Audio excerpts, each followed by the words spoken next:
everyone, and welcome to Engage University episode 13. We are here to discuss the spookiest mistakes that people make when it comes to UX and user experience, as well as email marketing.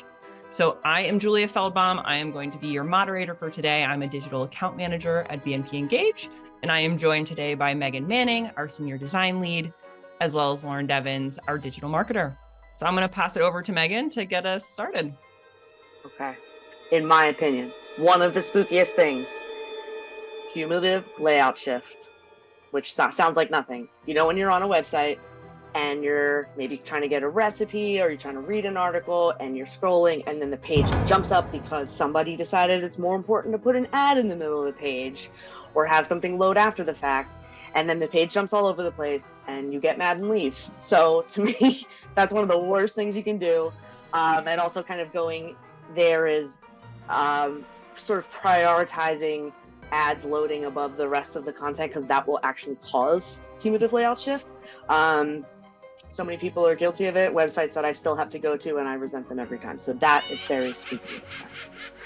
Other things, let's see. I asked the team, so this is a list from everybody on the design team. Any video or audio that auto plays when you load the site, do not do that. Please do not do that. First of all, at the least, it's annoying, and at the most, now with more accessibility in mind and you know, just thinking about how different people interact, like just don't hit somebody with something moving or audio when they ease them in. Ask them to consent to hear your video.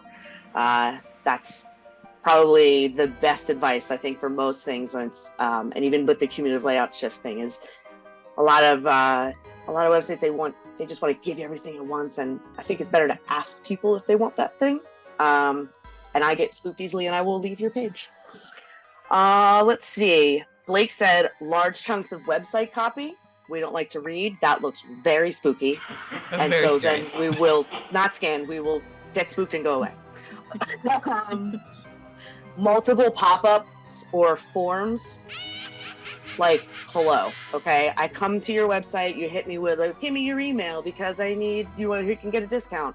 I say no. Then down here something pops up and it says, are you sure? Because da-da-da-da. Then I go to leave because now I'm annoyed, and you hit me with an exit intent pop-up. I'll never be back. I will never come back. All right, let's see what else. If your site's not responsive, at this point, that's like a haunted house to me. Like, because I don't know how, you're getting on the world. That tells me, A, you haven't done anything on your website in years. How long can it be? And it's just, or even if the site is responsive, but it's not the same experience that you would get on the desktop. It's like some people use like an abbreviated mobile. Don't do that either. Just let me do everything I can do on the desktop.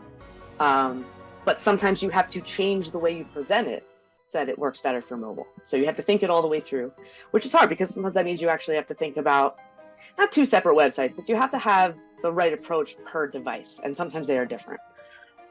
What else? Ugly and hard to read fonts, and also low contrast text. If I have to squint, if I can't see what it says, if I have a face, I'm already distracted. You've already lost the user. Because I'm not thinking about what it says. I'm thinking about, why'd you make that choice? That's gross, And yes, I'm a designer and I think about stuff like that, but that type of thing, it's very human. The second you have to stop and pause and think about the thing that you're not here to think about, you're going to lose people. Yeah. And just ignoring accessibility in general. I think we're at the point, that's spooky, and it's, I don't want to say evil, but it's starting to go towards villain territory, right? Like, we all know enough at this point. The internet's been around long enough, and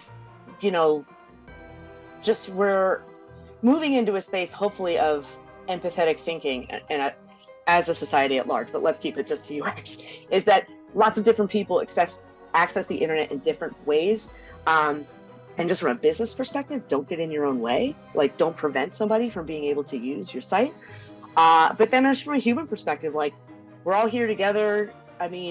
We've all, like Mozilla and, all these open source things that they provide all the documentation. We're all out here, like, sharing our knowledge on forums and Reddit threads, and so there's a lot less like gatekeeping in the web design community, and that should just completely just extend right over into making sure also that everybody can use the internet in the way that they need to. So those are the spookiest things I could think of this year. So over to Lauren. I'm pretty spooked already by the UX mistakes that you discussed. However, I have some spooky email marketing mistakes that I would highly recommend that everyone avoid at all costs to avoid your nightmares coming into play and having low open rates, having low interactions, and things like that. Really scary things that you want to avoid. So, number one of the scariest things you can do is not test your subject line. Your subject line is one of the first things, it is the first thing that people see when they receive your email, and that will tell them whether or not they want to open the email. So, if you want to have an effective subject line and get people opening your emails, then you'll want to test 2 different subject lines against each other. One of them could maybe be your standard format that you typically use, and then the other one could try some new things that you maybe haven't before, such as first name personalization. When people see their name and their subject line, they're more likely to click on it. Try testing emojis, and oftentimes when businesses think of using emojis, they think, oh, well, that isn't really my brand. I'm not fun and silly, so I can't use emojis. But there are some that will help your email stand out in people's inboxes, such as maybe just a handshake emoji or a thinking emoji, or if you have a webinar coming up and they're running out of time to sign up, then maybe do like a time emoji. That still doesn't read unprofessional to me. It just kind of helps set your email aside from others. So I highly recommend A/B testing your emails to avoid frighteningly low open rates. Another really scary mistake that businesses often make is not having a clear call to action in your emails. I mean, imagine being in a haunted corn maze. You don't know where to go. There's no signs anywhere. You're like, I'm lost. Like, that's how users can feel when they're entering your email and they don't know what to do. So they'll leave the most important items that you are trying to promote to your audience. People aren't going to see if you don't have a clear call to action button or a call to action image or something within your text that clearly states, please click here to get this. Because if people don't know what they're getting and they don't know what you're offering, then they're not going to click on it. Another scary mistake is not using segmented lists to send highly targeted messaging. So a lot of times people are offering multiple different services in one email. It really helps to break down what items people are clicking on and then taking lists. We use HubSpot ourselves, but taking those lists of who clicked on what service and then creating separate emails to target those individuals with those services that you provide is highly recommended, because they're going to think, oh, well, I clicked on website development services and you're sending me a website development email. They're going to be much more likely to click on your email in the first place when it's a topic that they're already interested in. So very spooky to not use segmented lists.